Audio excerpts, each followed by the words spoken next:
1,600 people are dancing in this hotel lobby. They don't know it yet, but the two bridges hanging above their heads are about to fall. It's July 7th, 1981, Kansas City, Missouri. And in this video, we're going to rebuild those walkways, bolt by bolt, in 3D, to show you the single design change that made this collapse inevitable.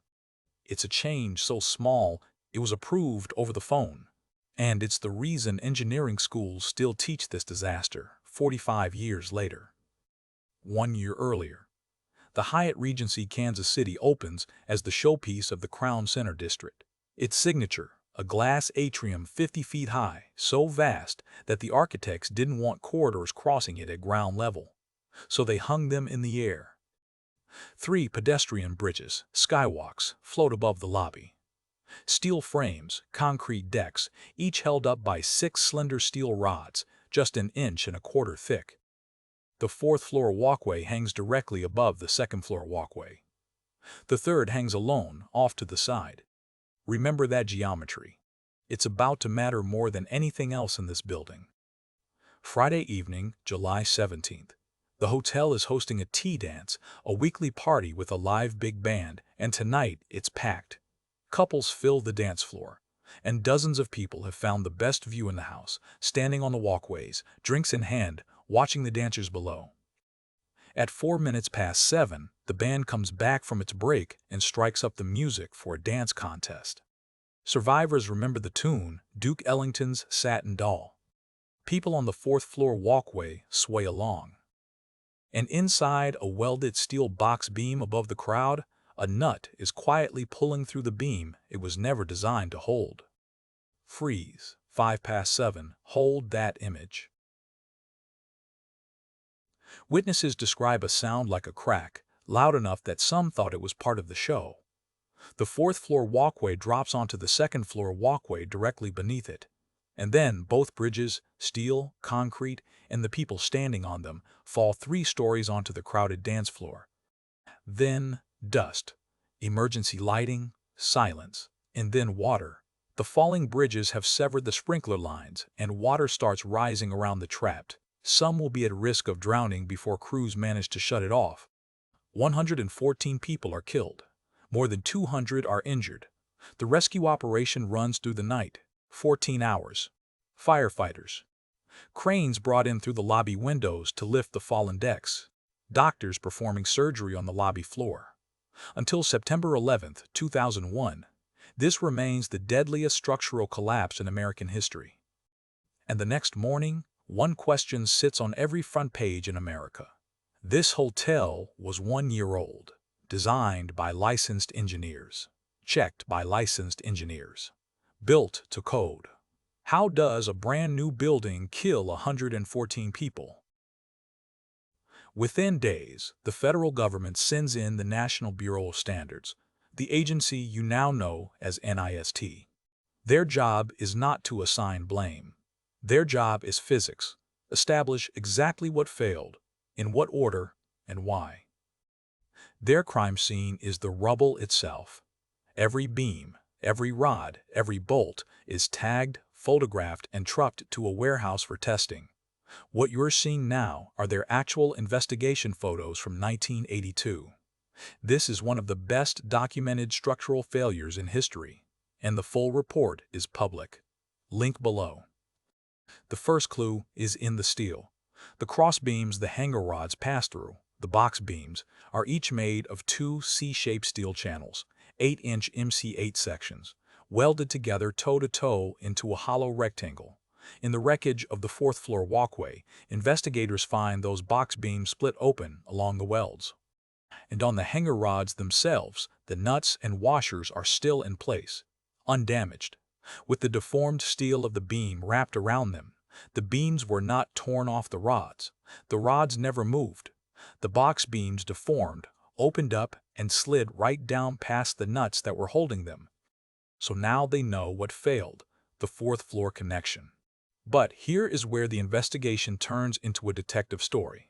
Because when the NBS engineers pull the original design drawings and hold them next to the wreckage, the building in the drawings is not the building that fell down. In the drawings, Each hanger rod is one continuous piece of steel anchored at the roof, running down through the fourth-floor walkway and continuing all the way down to the second. One rod, top to bottom. But in the wreckage, the rods come in two separate sets. Somewhere between the drafting table and the construction site, somebody changed the design. To understand why that change killed 114 people, let's rebuild the original design and follow the forces. Here's the original, one continuous rod. The fourth-floor box beam sits on a nut threaded onto that rod. The second-floor walkway hangs from the same rod, 30 feet further down, carried by its own nut. Follow the load paths. The fourth-floor connection carries one walkway. The second-floor connection carries one walkway. Every nut supports exactly one bridge. Picture it as two climbers hanging from one rope, one above the other. The rope carries both of them, but each climber only has to hold their own weight. Now, the change. The steel fabricator, Haven Steel, looks at that continuous rod and sees a manufacturing headache. To get the nuts into position, the rod needs threading along its length, and a long threaded rod is slow to make and easy to damage during installation. So in February 1979, they proposed something simpler: cut it in two. One set of rods from the ceiling down to the fourth-floor walkway. A second, separate set from the fourth-floor walkway down to the second. It sounds completely harmless. It looks completely harmless. Here's the same 3D model, rebuilt exactly as constructed. Watch the forces now. The second-floor walkway no longer hangs from the roof. It hangs from the fourth-floor walkway, which means the fourth-floor box beam, that hollow rectangle of two welded channels, is now carrying its own bridge plus the entire bridge below it. The load on that one connection has just doubled. Back to our climbers. Instead of both gripping the rope, the bottom climber now hangs from the top climber's ankles. The rope doesn't notice. It carries the same total weight either way. But the top climber's grip is suddenly holding two people. That grip is the fourth-floor box beam. And now the part of the NBS report that shocked even the engineers. Because you might be thinking, fine, the load doubled, but structures carry safety margins, right? That's what margins are for. The NBS ran the numbers on the original design, the good one, the one in the drawings. That connection could carry only about 60% of what the Kansas City Building Code required. The original design was already deficient. If the walkways had been built exactly as drawn, they would still have been overloaded. They just might have gotten away with it for decades. The version they actually built, with the doubled load, failed at just 31% of the capacity the code demands. In the words of the federal report, from the day of construction, the walkways had, quote, only minimal capacity to resist their own weight, and virtually no capacity to resist additional loads imposed by people. The people at the tea dance didn't overload the walkways. They were on the edge of collapse from the day they were hung. The dance just supplied the last few pounds. And no, it wasn't resonance from the dancing. The investigators checked. The dynamic load was negligible. So who approved it? That's the question that consumed the lawyers, the licensing board, and the entire engineering profession for the next 5 years. The change shows up on the shop drawings. The fabricators detail construction plans. Haven Steel maintained the change was run past the engineers of record and approved in a phone call. And the engineer's office did stamp those shop drawings with their professional seal. But nobody ever reran the calculation. On paper, it was one detail among hundreds. Connection details were routinely treated as the fabricator's problem. The fabricator assumed the engineers had checked the numbers. The engineers assumed the fabricator had designed it responsibly.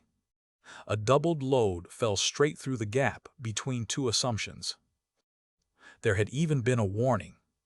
In October 1979, during construction, more than 2,700 square feet of the atrium roof came crashing down at 4 in the morning, so nobody was hurt. The engineers asked 3 times for a permanent on-site representative during construction. The owner said no, and the lesson went unlearned. In the aftermath, no criminal charges. Prosecutors decided in 1983 there wasn't enough evidence, but the civil settlements ran past $100 million. And in November 1985, a Missouri judge found the two engineers of record guilty of gross negligence. 2 months later, the state took their licenses, the first engineers in America to lose them for gross negligence. The case rewrote what engineer of record means. Today, when a fabricator changes a structural connection, that change goes back to the engineer for review and recalculation in writing. That's not bureaucracy. That's 114 people. One more thing. It wasn't the authorities who first told the public about the rods. It was reporters. The Kansas City Star and Times dug the design change out within weeks and won the Pulitzer Prize for it in 1982. The hotel is still there. The atrium is still there.